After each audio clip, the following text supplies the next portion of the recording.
قیامت کب آئے گی اور قیامت کی نشانیاں کیا ہیں، تو حضور نے یہ نشانیاں بیان فرمائیں کہ لونڈی اپنی مالکہ کو جنم دے گی، اور یہ نشانی اب ہمارے سامنے ہے کہ آج اولادیں اپنے جو ہے وہ ماں باپ کی آقا بنی ہوئی ہیں، بیٹی آج ماں کی حکمران بنی ہوئی ہے۔ یہ دور جس کی نشاندہی کی وہ بالکل آج ہمارے سامنے ہے۔ حضرت ابو ہریرہ رضی اللہ تعالیٰ عنہ سے ایک روایت ہے جس کو نبی رحمت صلی اللہ علیہ وآلہ وسلم سے وہ بیان کرتے ہیں، بینما النبی صلی اللہ علیہ وسلم یحدث اذ جاء اعرابی فقال متی الساعہ۔ حضرت ابو ہریرہ فرماتے ہیں کہ ہم حضور کی خدمت میں بیٹھے ہوئے تھے، ایک شخص حاضر ہوا، اس نے حضور سے کہا کہ حضور قیامت کب آئے گی، یہ سوال کیا، متی الساعہ، قیامت کب آئے گی؟ آقا کریم علیہ السلام نے اس کو جواب دیا، اذا ضیعت الامانہ فانتظر الساعہ، جب امانت کو ضائع کر دیا گیا تو سمجھ لے قیامت آ گئی۔ جب امانت کو ضائع کر دیا جائے گا تو سمجھ لے قیامت آ گئی ہے۔ قال کیف اضاعتها، عرض کی حضور امانت کو ضائع کرنا کیا مفہوم رکھتا ہے، اس کا مطلب کیا ہے؟ تشریح پوچھی حضور سے، تو حضور علیہ السلام نے جو جواب دیا وہ سماعت کیجئے۔ قال اذا وسد الامر الى غیر اہلہ فانتظر الساعہ، فرمایا جب معاملات نااہل لوگوں کے سپرد کر دیے جائیں تو سمجھ لے کہ قیامت آ گئی۔ جب مسندوں کے اوپر مسندوں کے حقدار نہیں ہوں گے، جب زاغوں کے تصرف میں عقابوں کا نشیمن آ جائے گا، جب تخت و تاج کے مالک غدار، بے دین اور نااہل لوگ ہوں گے، جب تخت و تاج کی حکمرانی اور مسلح و امامت کے مسند کے اوپر بیٹھنے والے بھی نااہل ہوں گے، تو پھر سمجھ لینا کہ قیامت جو ہے وہ ظاہر ہو رہی ہے، اور قیامت کا پھر انتظار کرنا۔ آج جس زمانے سے ہم گزر رہے ہیں، ہم ذرا نظر اٹھا کر کے دیکھیں تو جس بھی منصب پر ہم کسی شخص کو دیکھتے ہیں، الا ماشاءاللہ کثیر تعداد یہی ہے کہ نااہل لوگ جو ہیں وہ عالی مرتبت مناصب کے اوپر بیٹھے ہوئے ہیں، جو کہ ان کے حقوق کو اور ان کے انتظام کو بھی نہیں جانتے، جو اس مسند کے تقاضوں سے بھی آگاہ نہیں ہیں، وہ بھی اس مسند کے اوپر بیٹھے ہوئے ہیں۔ ایک زمانہ تھا، یہ ہمارے بچپن کی کہانی ہے، کہ ایک مرتبہ اسمبلی میں بحث ہوئی آبپاشی کے بارے میں، کہ فصلوں تک معقول پانی نہیں پہنچتا اور جو ہے وہ فصل اچھے طریقے سے جو ہے وہ نہیں اگ پا رہی، اور ہمارا ملک زرعی ملک ہے، تو اس کے بارے میں سوچا جائے۔ تو بہرحال اس پہ جب بحث شروع ہوئی تو ایک رکن اسمبلی اٹھا، اس نے کہا کہ پہلی بات تو یہ ہے کہ فصلوں تک پانی پہنچتا ہی نہیں ہے، اور دوسری بات یہ ہے جو پہنچتا بھی ہے وہ بھی راستے میں جو بجلی والے ہیں وہ بجلی نکال لیتے ہیں، اب وہ بجلی نکل چکی ہوتی ہے پانی سے، اب وہ خالی پانی جو ہے وہ فصلوں کو کیا کرے گا؟ تو جب نااہل لوگ ایسی مسندوں کے اوپر اور ایسے مناصب کے اوپر بیٹھے ہوئے ہوں گے اور ہم لوگ ان کو منتخب کرتے ہیں، تو پھر آپ قیامت کا انتظار کیجئے، پھر قیامت آنے میں کوئی دیر نہیں ہے۔ تو حضور علیہ السلام نے دو لفظوں کے اندر قیامت کے بارے میں یہ بات ارشاد فرما لی۔ یہ میں نے آپ کو اپنے بچپن کی کہانی سنائی ہے، لیکن اس دور کی کوئی ایک کہانی ہو تو میں آپ کے سامنے رکھوں۔ اس دور میں تو جو عالی مرتبت مناصب کے اوپر بیٹھے ہوئے انہیں سورہ فاتحہ تک نہیں آتی، سورہ اخلاص تک نہیں آتی ہے، تو اب بتاؤ کہ یہ قیامت کے قرب کی علامت ہے کہ نہیں ہے؟ آپ دیکھیں جس تخت پہ بھی، جس تاج پہ بھی اور جس مسند اور منصب پہ بھی جو موجود ہے، کیا وہ اس کا حق ادا کر سکتا ہے یا اس کی اہلیت رکھتا ہے؟ وہ کیا کسی شاعر نے کہا تھا کہ ہر شاخ پہ الو بیٹھا ہے، انجام گلستاں کیا ہوگا؟ اور رومی نے اپنے زمانے میں کہا تھا کہ سگ وزیرو گرگ میرو موشرا درباں شود، این ارکان سلطنت ملک را ویراں شود۔ یہ ایک دردناک کہانی ہے، لیکن قیامت کی نشانیوں کے حوالے سے آپ اس بات کو سمجھیں اور حضور علیہ السلام کے فرمان کی روشنی کے اندر ہم اپنے حالات کا جائزہ لیں۔ حضرت انس رضی اللہ تعالی عنہ سے ایک روایت ہے، کہتے ہیں سمیت رسول اللہ صلی اللہ علیہ وسلم یقولو، میں نے حضور علیہ السلام کو فرماتے ہوئے سنا ہے۔ یہ حضرت انس رضی اللہ تعالیٰ عنہ وہ صحابی ہیں جنہوں نے 10 سال تک حضور کی نوکری کی ہے، اور کہتے ہیں 10 سال میں ایک بار بھی ایسا نہیں ہوا کہ حضور نے مجھے اف بھی کہا ہو۔ کہتے ہیں کبھی ایسا ہوتا کہ میرے ہاتھ سے کوئی برتن ٹوٹ جاتا، ازواج مطہرات جو ہیں وہ اس پہ ناراض ہونے لگتی تو حضور علیہ السلام روک دیتے، فرماتے اسے کچھ نہ کہو، اس برتن کی عمر ہی اتنی لکھی ہوئی تھی، یہ اتنے عرصے کے لیے ہی پیدا کیا گیا تھا۔ تو آقا کریم علیہ السلام نے جو ہے وہ ازواج مطہرات کو بھی روکا کہ وہ مجھے جھڑکے نہ۔ خدمت رسول اللہ صلی اللہ علیہ وآلہ وسلم 10 سنین، میں نے پورے 10 سال حضور کی نوکری کی ہے۔ بلکہ جب آپ کہیں گے کہ حضور کے خادم کا نام کیا ہے، سارے صحابی حضور کے خادم ہیں، لیکن نام حضرت انس رضی اللہ تعالی عنہ کا آئے گا، یہ حضور علیہ السلام کے خادم خاص ہیں، اور حضور سے بہت ساری باتیں انہوں نے سنی ہیں۔ تو ان باتوں میں سے ایک بات کہتے ہیں، سمیت رسول اللہ صلی اللہ علیہ وسلم یقولو، میں نے رسول کریم صلی اللہ علیہ وسلم کو کہتے ہوئے سنا، ان من اشراط الساعۃ ان یرفع العلم، قیامت کی نشانیوں میں سے ایک نشانی یہ ہے کہ علم اٹھا لیا جائے گا، جہالت پھیل جائے گی، علم اٹھا لیا جائے گا۔ آج لفظ زیادہ ہو گئے ہیں، انفارمیشن زیادہ ہو گئی ہے، لیکن جس کو علم کہا جاتا ہے، جو مومن کے سینے کا جمال اور نور ہے، آج وہ اٹھا لیا گیا ہے۔ آج لوگ کہتے ہیں جی جتنا علم آج ہے اتنا علم پہلے تو نہیں تھا۔ آج کوئی غزالی دکھاؤ، کوئی رازی دکھاؤ، کوئی رومی دکھاؤ، کوئی احمد بن حنبل جیسا شخص دکھاؤ، کوئی محمد بن حسن شیبانی جیسا شخص دکھاؤ، کوئی امام ابو حنیفہ کے نالین کی خاک جیسا شخص بھی دکھاؤ، تو یہ ایک غلط بات ہے کہ جی پہلے زمانے میں اتنا علم نہیں ہوتا تھا، اب علم بہت زیادہ ہو گیا، جی علم بہت زیادہ پھیل گیا۔ علم نہیں پھیلا ہے، یہ چند معلومات ہیں، انفارمیشن کا دور ہے، اور خبریں ہیں۔ جو علم ہے، جو کہ مومن کے سینے کا جمال ہے اور باطن کا نور ہے، جو زندگی کی راہوں کو اجالتا ہے اور زمانے کو مالک کی دہلیز کے قریب کرتا ہے اور انسان کو انسانیت سکھاتا ہے، وہ علم جو ہے وہ اٹھتا چلا جا رہا ہے۔ اور حضور سے پوچھا گیا کہ حضور علم سینوں سے اچک لیا جائے گا، سینوں سے کھینچ لیا جائے گا؟ فرمایا نہیں، علماء اٹھا لیے جائیں گے۔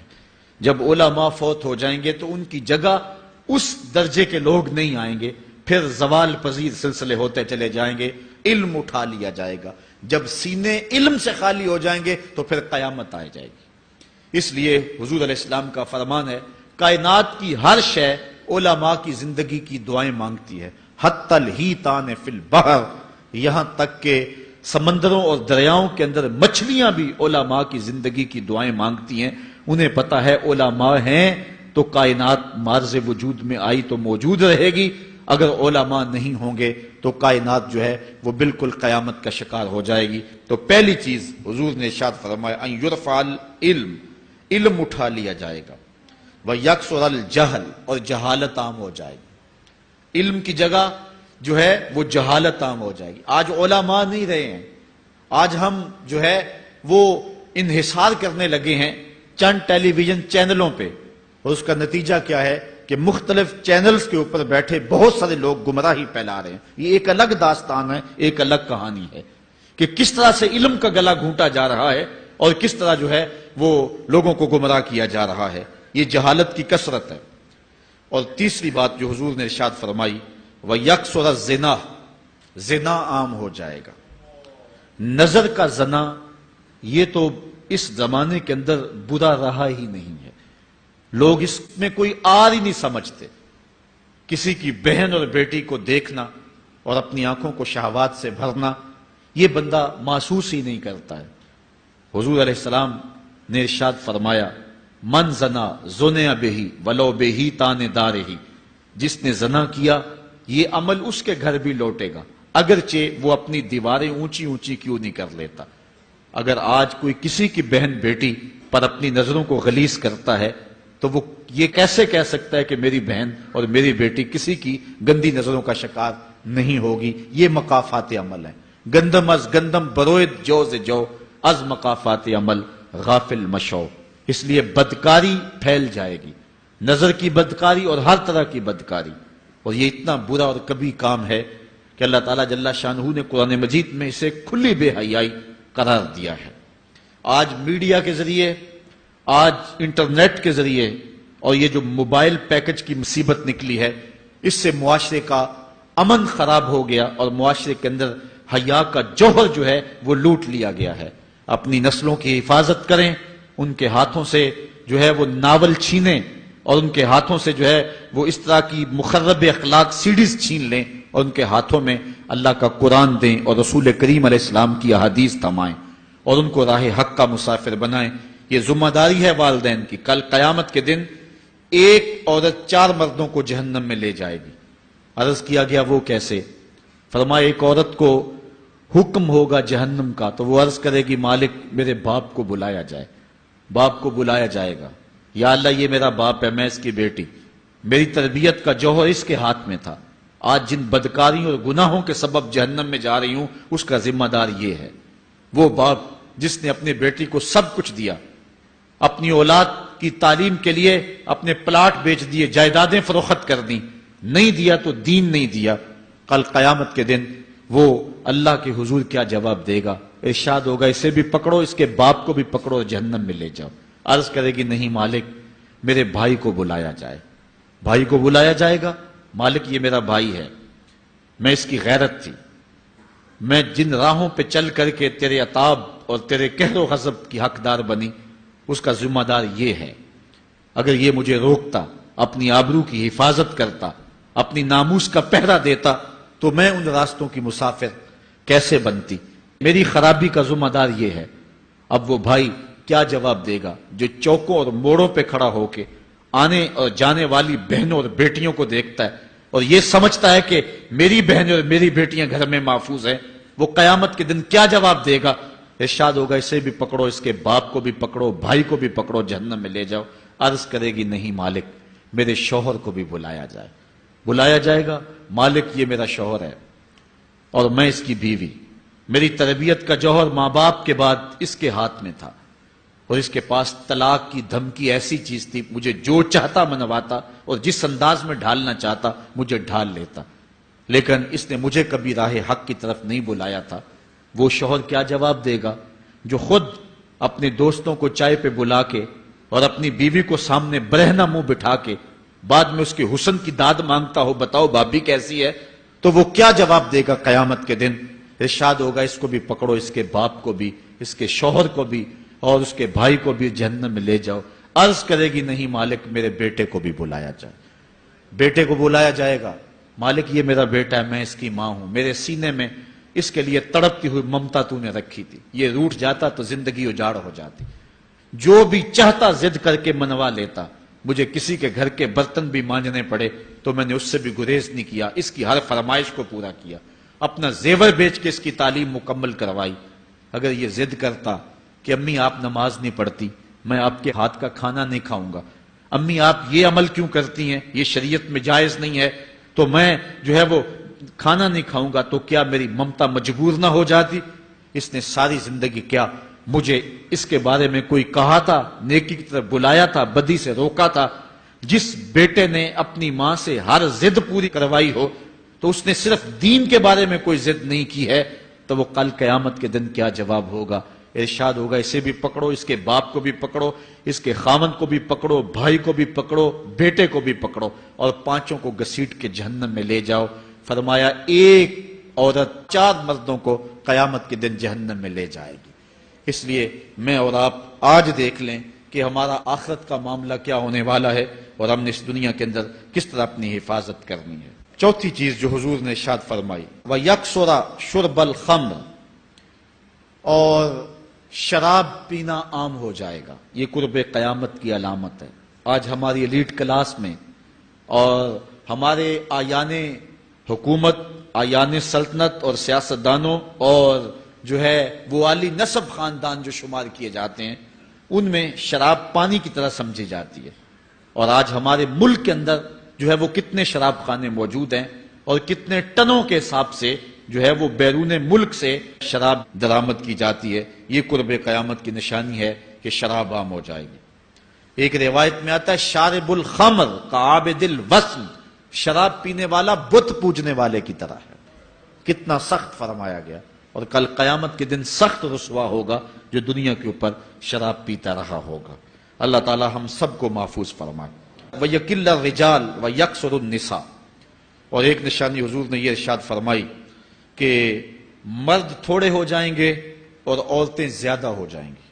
ایک تو عورتوں کی افزائش زیادہ ہوگی، اور دوسری بات مختلف ہنگاموں میں، حادثات میں اور جنگوں میں مرد قتل کر دیے جائیں گے اور عورتیں زیادہ ہو جائیں گی، یہاں تک کہ حضور نے فرمایا حتی یکونا ل50 امراتن القیم الواحد، یہاں تک کہ 50 عورتوں کا ایک مرد منتظم ہوگا۔ 50 عورتیں ہوں گی اور کمانے والا صرف ایک مرد ہوگا۔ یہ قرب قیامت کے حالات ہیں جو حضور نے بیان کیے۔ حالات اس طرف بڑھ رہے ہیں اور ایک وقت وہ آنے والا ہے کہ بالکل جو حضور نے فرمایا وہ چیزیں سامنے آئیں گی۔ حضرت ابو سعید خدری رضی اللہ تعالی عنہ سے ایک روایت سنیے۔ حضور نے ارشاد فرمایا مجھے قسم ہے اس رب کی جس کے قبضے میں میری جان ہے، اتنی دیر تک قیامت نہیں آئے گی، یہ وقت بھی آئے گا کہ جانور انسان سے باتیں کریں گے، انسان ان کی بولی سمجھے گا اور وہ ان سے باتیں کریں گے۔ وَحَتَّى تُكَلِّمَ الرَّجُلَ عَذْبَةُ صَوْتِهِ، اور اس کے کوڑے کی جو رسی ہے، اس کا جو پھندنا ہے، وہ بھی انسان سے باتیں کرے گا۔ وَالشِّرَاكُ نَالِهِ، اور اس کے جوتے کا تسمہ بھی اس سے بات کرے گا۔ يُخْبِرَ فَخِذُهُ بِمَا أَحْدَثَ أَهْلُهُ بَعْدَهُ، اس کا گھٹنا اس کو بتا دے گا اس کے بعد میں اس کے گھر والوں نے جو باتیں کی ہیں۔ یہ حالات پیدا ہو جائیں گے۔ آج موبائل اور جدید ٹیکنالوجی آ رہی ہے تو اس بات کو سمجھنا مشکل نہیں ہے۔ اس زمانے کے اندر جبکہ ان چیزوں کا تصور بھی نہیں تھا، صحابہ نے پھر بھی یقین کیا کہ ہوگا، حضور نے کہا ہے اور آگے بیان کیا، اور آج تو حالات نظر آ رہے ہیں کہ بالکل جو حضور نے بتایا وہ سب کچھ جو ہے وہ ہونے والا ہے۔ حضرت ابو ہریرہ رضی اللہ تعالی عنہ سے ایک روایت ہے، یہ وہ صحابی ہیں جنہوں نے سب سے زیادہ حضور علیہ السلام کے فرامین امت تک پہنچائے ہیں، کثرت کے ساتھ حضور کی صحبت کا دور پایا اور اصحاب صفہ میں سے تھے، زندگی کا ایک ایک لمحہ حضور کی قربت میں گزارا۔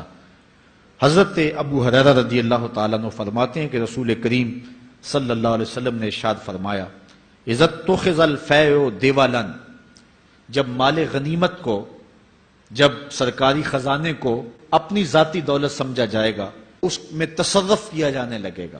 سرکاری خزانے میں لوگ جس طرح چاہیں گے تصرف کریں گے، ایک زمانہ آئے گا اور وہ دیکھ لو بالکل ہمارے سامنے ہے۔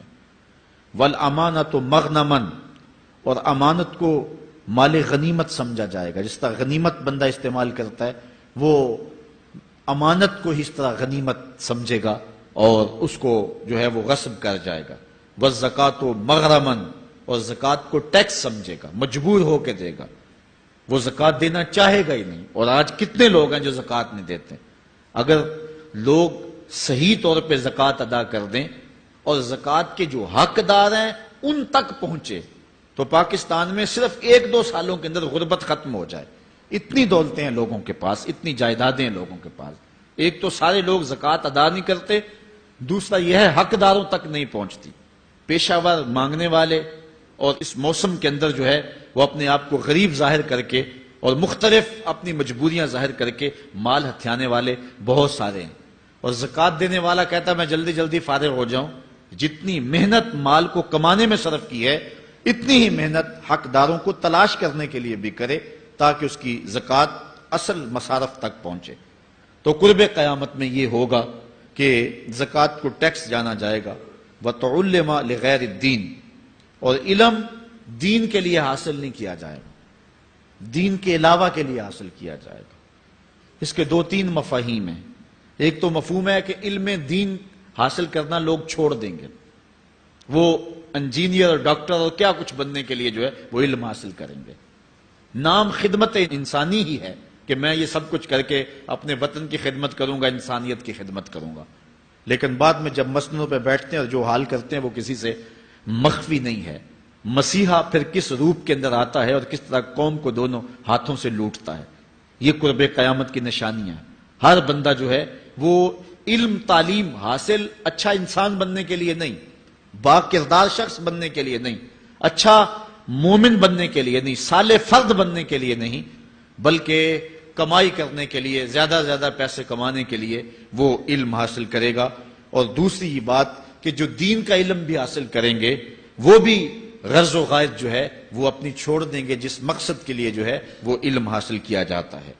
اور یہ قرب قیامت کی نشانی جو حضور نے بیان کی، یہ بھی ہم اپنے زمانے میں دیکھ رہے ہیں۔ وَأَطَاعَ الرَّجُلُ امْرَأَتَهُ، اور آدمی اپنی بیوی کی اطاعت کرے گا، جو بیوی کہے گی وہ مانے گا۔ وَأَقَّى أُمَّهُ، اور ماں کو آگ کر دے گا، ماں کی پرواہ نہیں کرے گا، ماں کی نافرمانی کرے گا، بیوی کی بات کو ترجیح دے گا، اور ماں کی بات جو ہے اس کو ثانوی حیثیت دے گا۔ بہت بدبخت تو ایسے ہیں کہ جو ماں باپ کو ویسے ہی دقیانوسی کا تانا دے کے کہتے ہیں تمہیں تو پتہ ہی نہیں کسی بات کا، دنیا کہاں چلی گئی، اور ان کی کسی بات کو، کسی مشورے کو اور کسی حکم کو کوئی ترجیح نہیں دیتے۔ لیکن جب بیوی اور ماں دونوں کا حکم مقابلے میں آ جائے تو اس وقت وہ بیوی کے حکم کو ترجیح دیں گے۔ یہ قرب قیامت کی علامت ہے جو کہ ہم واضح طور پہ اپنے معاشرے میں دیکھ رہے ہیں۔ وَأَدْنَى صَدِيقَهُ وَأَقْصَى أَبَاهُ، دوست قریب ہوں گے، باپ دور ہوگا۔ دوستوں کو قربت دی جائے گی، ان کے ساتھ بیٹھنا اٹھنا بھی ہوگا، کھانا پینا بھی ہوگا، گپ شپ بھی ہوگی۔ دوست ایک بیل دے تو بندہ دوڑا جائے گا دوست کی پکار پہ، لیکن ماں باپ جو مرضی کہیں تو ماں باپ کی بات کو کوئی ترجیح نہیں دی جائے گی۔ یہ قرب قیامت کی نشانیوں میں سے ایک نشانی ہے، اور اس وجہ سے آج لوگ محروم ہو گئے ہیں اور گھروں میں برکت نہیں رہی۔ ماں باپ اگر کچھ کہیں، کوئی چیز لانے کے لیے بھی کہیں تو بچہ 100 بہانے کرتا ہے اور دوست کی پکار پہ لبیک کہتا ہوا بھاگ اٹھتا ہے۔ وَظَهَرَتِ الْأَصْوَاتُ فِي الْمَسَاجِدِ، مسجدوں میں لڑائیاں ہوں گی، مسجدوں میں جو ہے وہ آوازیں بلند ہوں گی لڑائیوں کی، ایک دوسرے سے الجھاؤ پیدا ہو جائیں گے۔ آج ہماری مسجدوں میں پنکھا بند کرنے سے لڑائیاں شروع ہو جاتی ہیں۔ یہ بالکل آپ کے قریب ایک شہر میں ہوا ہے، ایک آدمی قتل ہو گیا صرف اس معاملے میں کہ وہ ایک کہہ رہا تھا کہ لائٹ بند کر دو، اور دوسرے نے کہا کہ میں نماز پڑھ رہا ہوں تو تم نے مجھے دیکھا نہیں، اور اس بات پہ لڑائی شروع ہوئی، حتیٰ کہ فائرنگ تک نوبت پہنچی، اور ایک آدمی جو ہے وہ قتل ہو گیا۔ آپ نے اخبارات میں پڑھا ہوگا۔ تو اس طرح مسجدوں کے اندر جو ہے وہ لڑائیاں شروع ہو جائیں گی۔ یہ قرب قیامت کی نشانی ہے۔ وَسَادَ الْقَبِيلَةِ فَاسِقُهُمْ، قبیلے کا سردار سب سے فاسق اور بدتر شخص ہوگا۔ خاندان کا، قبیلے کا، برادری کا وہی سربراہ ہوگا، وہی قائد ہوگا، وہی لیڈر ہوگا، وہی پنچ ہوگا جو جتنا بڑا غنڈا اور جتنا بڑا بدماش ہے اس کو ہی جو ہے وہ سرپرستی جائے گی۔ شرافت نام کی چیز ہی باقی نہیں رہے گی۔ شرافت کے بل بوتے پہ آگے نہ کوئی سیاست میں آ سکے گا، نہ کوئی خاندان میں آگے آ سکے گا، بلکہ اب تو حال ہی ہوا کہ ہماری محافل اور آراس کے اندر بھی جو مہمان خصوصی رکھے جاتے ہیں وہ بھی اس اعتبار سے نہیں رکھے جاتے کہ متقی شخص تلاش کرو جس کو مسند صدارت پہ اٹھایا جائے، جس کو مہمان خصوصی رکھا جائے۔ اس میں بھی یہ دیکھا جاتا ہے کہ کس کا اثر معاشرے کے اندر زیادہ ہے، چاہے وہ اثر و رسوخ اس نے منشیات فروخت کر کے ہی حاصل کیا ہو، کس کی دولت زیادہ ہے، چاہے اس نے وہ دولت لوگوں کا خون نچوڑ کے حاصل کی ہو، وہی مہمان خصوصی ہوتا ہے محفل نعت میں، چونکہ وہ پیسے زیادہ پھینک سکتا ہے۔ اور ایک غریب آدمی جو کہ تہجد کی نماز پڑھنے کا بھی عادی ہے، اس کو جوتیوں پہ جگہ ملتی ہے، اس کا قصور صرف یہ ہے کہ وہ غریب ہے اور اس کے پاس حرام کی کمائی نہیں ہے۔ یہ حضور علیہ السلام نے نشانی فرمائی، اور جو آج ہم اپنی آنکھوں سے دیکھ رہے ہیں۔ وَسَادَ الْقَبِيلَةِ فَاسِقُهُمْ، قبیلے کا سردار جو ہے وہ بدتر اور فاسق شخص ہوگا۔ وَكَانَ زَعِيمُ الْقَوْمِ أَرْذَلَهُمْ، اور قوم کا جو سردار ہوگا وہ قوم کا کمینہ ترین شخص ہوگا، یعنی قوم کا جو سب سے کمینہ شخص ہوگا وہ سب سے اونچی والی مسند پہ بیٹھا ہوگا۔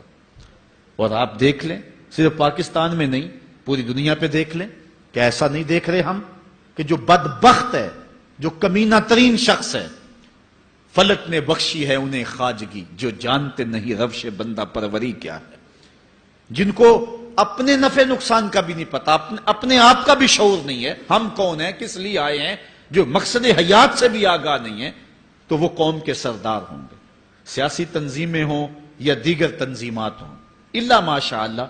اکثر حال یہی ہے جو اللہ کے محبوب علیہ السلام نے بیان فرمایا، جہاں کہیں بھی شرافت، نجابت اور اچھے لوگوں کو برتری ہے، آہستہ آہستہ وہ کم ہوتی چلی جائے گی، اور یہی ہوگا سارے کا سارا نظام جب قیامت آئے گی تو یہی ہوگا کہ جتنا برا شخص ہوگا، جتنا کرپٹ شخص ہوگا، جتنا ظالم شخص ہوگا، جتنا ڈاکو لٹیرا اور انتہائی کمینہ صفت شخص ہوگا، وہی جو ہے وہ قوموں کا سردار ہوگا۔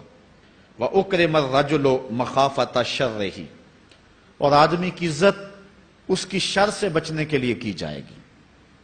فلاں بندے سے اگر تعلقات قائم نہ رکھے تو ہمیں نقصان پہنچائے گا۔ آج 10 نمبر کا غنڈہ بھی ہو تو لوگ اس سے تعلق ضرور استوار رکھتے ہیں، یہ فخر سمجھتے ہیں۔ آج کل افطار پارٹیاں ہو رہی ہیں اور اس میں ان کو بلایا جاتا ہے دعوت افطار پر جنہوں نے روزے ہی نہیں رکھے ہوئے۔ یہ افطار پارٹیاں نہیں ہیں، یہ ایک تماشا ہے جو لگایا جاتا ہے۔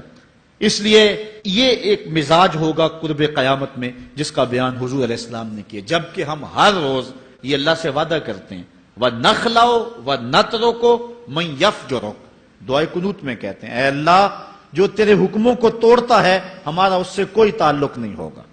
یہ روز عہد کرتے ہیں لیکن مسجد سے نکل کے اس عہد کو توڑ دیتے ہیں، بلکہ بہت سارے تو مسجد کے اندر ہی توڑ دیتے ہیں۔ وَظَهَرَتِ الْكَيْنَاتُ وَالْمَعَازِفُ، اور گانے والی اور بجانے والی عورتیں اور گیت گانے والی عورتیں، رنڈیاں، یہ جو ہیں وہ گانا شروع کر دیں گی اور یہ عام ہو جائے گا۔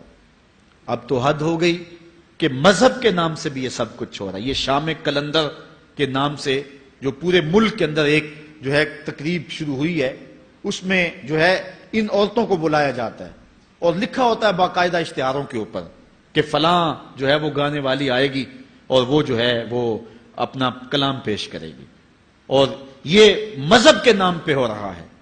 اور حد یہ ہو گئی کہ یہ بڑھتا ہی چلا جا رہا ہے۔ اس کو روکنے کی گو مربوط کوششیں بھی نہیں ہوئی، لیکن ایک ایسا عمل تھا کہ جس کو ہر صاحب شخص برا سمجھتا ہے، لیکن اس کے باوجود یہ پھیلتا چلا جا رہا ہے۔ اور جو کچھ معاشرے میں ہو رہا ہے وہ حضور علیہ السلام نے پہلے نشاندہی کی۔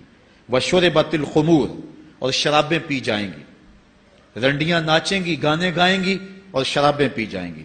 وَلَعَنَ آخِرُ هَٰذِهِ الْأُمَّةِ أَوَّلَهَا، اس امت کے بعد میں آنے والے لوگ پہلے گزروں پر لعنت کریں گے، کہیں گے انہیں تو پتہ ہی نہیں ہے۔ پاکستان کے اندر باقاعدہ آرٹیکل چھپے اخبارات میں کہ محمد بن قاسم جو ہے وہ ڈاکو تھا، سلطان محمود غزنوی لٹیرا تھا، یہ مضامین شائع ہوئے۔ صحابہ کو گالیاں نہیں دی جا رہی، کتنے لوگ ہیں جو صحابہ کو برا بھلا کہتے ہیں، اور حضور علیہ السلام کے والدین طیبین جن کی وساطت سے یہ درے اور گوہر شاہوار ہمیں نصیب ہوا، ان والدین کو ممبروں پہ بیٹھ کے کیا جہنمی نہیں کہا جا رہا؟ تو یہ وہ زمانہ، کیا امام حسین کو باغی نہیں کہا جا رہا؟ پہلے لوگ اندر داخل ہو کے کرتے تھے اور کتابچے چھاپتے تھے، اب آہستہ آہستہ ممبروں پہ بھی آ گئے اور یہ بات کہی جانے لگی ہے۔ اس پر باقاعدہ اجتماعات منعقد ہوتے ہیں، اس پہ کہا جاتا ہے۔ ایک ٹی وی چینل کے اوپر یزید کو جو ہے وہ رحمت اللہ تعالی علیہ کہا گیا، کیا کچھ نہیں ہوا، یہ سب کچھ آپ کے سامنے ہے، یہ حضور نے بیان فرمایا، یہ ہونا تھا۔ آقا کریم علیہ السلام نے ارشاد فرمایا وہ وقت آئے گا کہ جو آخر والے ہوں گے وہ سمجھیں گے کہ ہم ہی جو ہے وہ دیندار ہیں، ہمیں دین کا ٹھیکہ، اور پچھلوں پر لعنت بھیجیں گے کہ انہیں کیا پتا تھا دین کا۔ آج پچھلوں کے عقائد پر حملے ہو رہے ہیں اور انہیں مشرک کہا جا رہا ہے۔ میں نے ایک دن کہا تھا یہ بڑے زور سے کہا جاتا ہے جو یا رسول اللہ کہے وہ مشرک ہو جاتا ہے۔ میں نے کہا دیکھو اس فتوے کا اثر کہاں تک جاتا ہے۔ حضور علیہ السلام کے سارے صحابی آقا کریم علیہ السلام کی موجودگی کے اندر بھی، اور پھر دیکھیے مسلمہ کذاب کے مقابلے میں جو جنگ لڑی گئی، اس جنگ کے اندر حضرت خالد بن ولید نے لکھا کہ کافر بھی اللہ اکبر کا نعرہ لگاتے ہیں، ہم بھی اللہ اکبر کا نعرہ لگاتے ہیں، فرق ہی نہیں معلوم ہوتا اپنا کون سا ہے اور بیگانہ کون سا ہے۔ تو حضرت صدیق اکبر نے لکھا کہ جب وہ اللہ اکبر کا نعرہ لگائیں تم اس کے جواب کے اندر یا محمد آہو کا نعرہ لگاؤ۔ وَقَانَ شِعَارُ الْمُسْلِمِينَ يَوْمَئِذٍ یا محمد آہو، اس دن مسلمانوں کا شعار ہی یہ تھا، جو یا محمد یا رسول اللہ کہتا تھا وہی مومن مانا جاتا تھا، باقی کو تہہ تیگ کر دیا جاتا تھا۔ تو اگر یا رسول اللہ کہنا شرک ہے تو پھر سارے صحابی، وہ 10,000 صحابہ جو جنگ یمامہ میں شامل تھے، ان کے بارے میں پھر کیا کہو گے؟ پھر حضرت زین العابدین کے بارے میں کیا کہو گے جو کربلا کے میدان میں مدینے کی طرف منہ کر کے کہہ رہے ہیں یا رحمت للعالمین ادرک لزین العابدین۔ پھر حضرت زینب کے بارے میں کیا کہو گے؟ یا محمد آہو یا محمد آہو ھذا حسین مزمل بالدماء، جو کربلا میں کھڑا ہو کے کہہ رہی ہیں اے میرے نانا حضور، اے محمد عربی، آپ کے حسین کو دیکھو خون میں نہا گیا ہوا ہے۔ تو پھر کیا یہ فتویٰ تمہارا کہاں تک پہنچے گا؟ نہ صحابہ بچیں گے، نہ اہل بیت بچیں گے، اور نہ اولیاء امت بچیں گے، جنہوں نے کہا تھا یا رسول اللہ انظر حالنا یا حبیب اللہ اسما قالنا. تو یہ قیامت کی نشانیاں ہیں کہ اگلے جو ہیں وہ پچھلوں پر لانتے بھیجیں گے، ان کو برا بلا کہیں گے، صحابہ کو گالیاں، اہل بیت کو گالیاں، نواسب میں کیا کچھ نہیں کیا ہے. اور آج بھی جو دنیا کے اوپر ناسبی ہیں وہ اہل بیت کے بارے میں کیا کیا زبان استعمال نہیں کرتے، حضور کے والدین کے بارے کیا کچھ نہیں کہا جاتا. تو یہ سب کچھ ہونے والا ہے جو حضور علیہ السلام نے بیان کیا، کچھ ہو رہا ہے اور کچھ تم دیکھو گے اپنی آنکھوں کے سامنے. پھر ارشاد فرمایا فَارْتَقِبُوا عِنْدَ ذَلِكَ رِيحًا حَمْرَاءَ وَزَلْزَلَةً وَخَسْفًا وَمَسْخًا وَقَذْفًا وَآيَاتٍ تُتَابِعُ كَنِظَامٍ قُطِعَ سِلْكُهُ فَتُتَابِعُ. فرمایا کہ پھر جب یہ حالات ہوں گے اور یہ پوری طرح حالات معاشرے میں پیدا ہو جائیں گے تو پھر سرخ آندیاں آئیں گی. پھر انتظار کرنا سرخ آندیوں کا. وَزَلْزَلَةً اور زلزلے کا انتظار کرنا. وَخَسْفًا وَمَسْخًا وَقَذْفًا اور دھنسنے کا انتظار کرنا، اوپر سے پتھروں کے نازل ہونے کا اور شکلوں کے بگڑنے کا انتظار کرنا. اور آگے فرمایا وَآيَاتٍ اور ایسی نشانی آئیں گی ایک دوسرے کے پیچھے آئیں گی، جس طرح تسبیح کا دھاگا ٹوٹ جائے تو پیدل پہ اس کے دانے گرتے ہیں. تو یہ سارے عذاب جن کا ذکر حضور نے کیا میں مسلسل اوپر نیچے یہ تمہارے تک پہنچیں گے. حضرت انس رضی اللہ تعالیٰ عنہ سے ایک اور روایت لیتے ہیں، حضور علیہ السلام نے ارشاد فرمایا لا تقوم الساعة حتى يتقارب الزمان فتكون السنة كالشهر والشهر كالجمعة وتكون الجمعة كاليوم ويكون اليوم كالساعة وتكون الساعة كالدرمة بالنار. فرمایا جب قیامت آئے گی اتنی دیر تک قائم نہیں ہو سکتی جب تک زمانے مختصر نہیں ہو جائیں گے، زمانے سمٹ نہیں جائیں گے، حتیٰ کہ سال مہینے جتنا ہو جائے گا، اور مہینہ ایک جمعۃ المبارک جتنا ہو جائے گا، اور ایک جمعہ ایک دن جتنا ہو جائے گا، اور ایک دن ایک گھڑی جیسا ہو جائے گا، اور ایک گھڑی ایسے ہوگی جس طرح آگ کا شعلہ جلایا اور وہ بجھ گیا. اور آج آپ دیکھ نہیں رہے کہ دن کتنی جلدی گزرتا. کسی زمانے میں ہم گرمیوں کی چھٹیاں کاٹتے تھے تو گزرتی نہیں ہوتی تھی گرمیوں کی چھٹیاں، لیکن آج آپ دیکھیں یہ دوپہر نہیں گزرتی ہوتی تھی. رمضان المبارک گرمیوں کے روزے جب ہمارے بچپن میں آئے تھے تو دوپہر نہیں گزرتی ہوتی تھی، لیکن آج وہی گرمیاں ہیں، لیکن ادھر سے سورج طلوع ہوتا ہے ادھر سے غروب ہو جاتا ہے. وقت سمٹ گئے، زمانے سمٹ گئے، اور یہ قرب قیامت کی نشانیاں ہیں. خرابی اتنی زیادہ ہوگی. حضور نے ارشاد فرمایا حضرت ابو ہریرہ سے ہے، آدمی گزرے گا اور ایک پرانی سی قبر دیکھے گا اور کہے گا وَيَقُولُ يَا لَيْتَنِي كُنْتُ مَكَانَ صَاحِبِ هَذَا الْقَبْرِ وَلَيْسَ بِهِ الدِّينُ إِلَّا الْبَلَاغُ. فرمایا انسان قبر کے قریب سے گزرے گا تو گزرتے ہوئے وہ ٹھنڈی آہ بھر کے کہے گا کاش کہ اس قبر کا مکین میں ہوتا. اور فرمایا دین سوائے آزمائش کے اور کچھ نہیں رہ جائے گا. یہ قرب قیامت کی وہ نشانیاں ہیں جو حضور علیہ السلام نے بیان کی. ایک اور نشانی حضور علیہ السلام نے بیان فرمائی کہ قرب قیامت کے اندر دین کا کام بھی درہم و دینار سے ہوگا. اس کے دو مفاہیم ہیں. ایک مفہوم تو یہ ہے کہ دین کا کام کرنے والے بھی پیسے ٹگے کے بغیر جو ہے وہ ایک قدم نہیں چلیں گے. کیا آج 2-2, 3-3 لاکھ روپے نعت پڑھنے کے نعت خواں وصول ہم سے نہیں کر رہے؟ اور آج جو ہے وہ کیا دین کوڑیوں کے عوض بیچا نہیں جا رہا؟ آج گھر نکلنے سے قبل طے نہیں کیا جاتا کتنے اب دو گے، کتنے واپسی پہ دو گے اور کتنے اوپر نچھاور کرو گے؟ دین کیا کوڑیوں کے عوض اور پیسے کے عوض بیچا نہیں جا رہا؟ ایک اس کا مفہوم یہ ہے. اور دوسرا مفہوم اس کا یہ ہے قرب قیامت میں اگر کوئی دین کا کام کرنا بھی چاہے گا تو درہم و دینار کے بغیر نہیں ہو سکے گا. یعنی اس کو ضرورت ہوگی کہ میرے پاس مال ہو، حالات ہوں اور میں دین کا کام کروں. اگر اس کے پاس حالات نہیں ہوں گے تو دین کا کام اس کے لیے کرنا مشکل ہو جائے گا. جس طرح کسی زمانے میں علماء برگد کی چھاؤں میں بیٹھ کے اور لوگ ان کے پاس بھی آ گئے، کوئی وسائل کی ضرورت نہیں تھی، وہ پڑھا سکتے تھے، لوگ بیٹھ گئے. امام محمد بن حسن الشیبانی جب پڑھانے بیٹھے تو آپ کی مجلس میں جو لوگ آ کے سیکھتے تھے وہ تعداد ان کی تو بہت ساری تھی، لیکن جو باقاعدہ آپ کی باتوں کو لکھتے تھے وہ 4000 لوگ تھے. 4000 کلمے اور دواتیں حضرت امام محمد بن حسن شیبانی کی مجلس کے اندر پڑی ہوا کرتی تھی. اور باقی جو لوگ تھے حضرت غوث اعظم سیدنا شیخ عبد القادر جیلانی علیہ رحمہ، آپ جب تشریف لائے ملا علی قاری نے نزہۃ الخاطر الفاطر فی مناقب شیخ عبد القادر میں لکھا ہے کہ آپ کی ایک ایک مجلس کے اندر 70,000 لوگوں کا اجتماع ہوا کرتا. آج تھوڑے لوگ اکٹھے ہو جائیں تو ہم خوش بھی ہوتے ہیں اور حیران بھی ہوتے ہیں، اتنے لوگ اکٹھے ہو گئے۔ میاں ضرورت ہے لوگوں کی کہ وہ دین سیکھیں، وہ جائیں ایسی مجالس کے اندر، لیکن لوگ سمٹ جائیں گے، نہیں جائیں گے۔ وسائل کی ضرورت ہوگی، وہ برگد کے درخت کے نیچے بیٹھ کر کے بھی لوگ جو ہیں وہ علم کا چراغ روشن کرتے تھے۔ جب لارڈ میکالے نے نصاب تعلیم مرتب کیا اور درس نظامی کو اور جو ہے عصری علوم کو الگ کر دیا، تو یہ علماء ہی تھے کہ جنہوں نے برگد کے درخت کے نیچے، پیپل کے درخت کے نیچے بیٹھ کر کے علم کے چراغ کو روشن رکھا۔ لیکن آج اگر تم ایسا کرنا چاہو گے تو کیا ممکن ہوگا کہ اس چراغ کو تم روشن رکھ لو؟ آج وسائل کی بہر صورت ضرورت ہے، اور آج سے صدیوں قبل علماء نے یہ فتویٰ دیا تھا کہ صدقہ کرنا، زکوٰۃ ادا کرنا یا دیگر امور خیر میں خرچ کرنا بڑا نیکی کا کام ہے، لیکن سب سے بڑا نیکی کا کام اس دور کے اندر آج سے قبل علماء نے فتویٰ دیا تھا کہ دین کے طالب علموں پہ خرچ کرنا ہے۔ ان پہ اگر خرچ کریں گے تو یہ وہ ایک ایسا موقع ہے کہ جس سے آپ جو ہے وہ حقدار تک حق بھی پہنچا لیں گے۔ اس ویڈیو کو شیئر ضرور کیجئے، ہو سکتا ہے آپ کے ایک شیئر سے یہ بات کسی کے دل میں اتر جائے۔ جزاک اللہ۔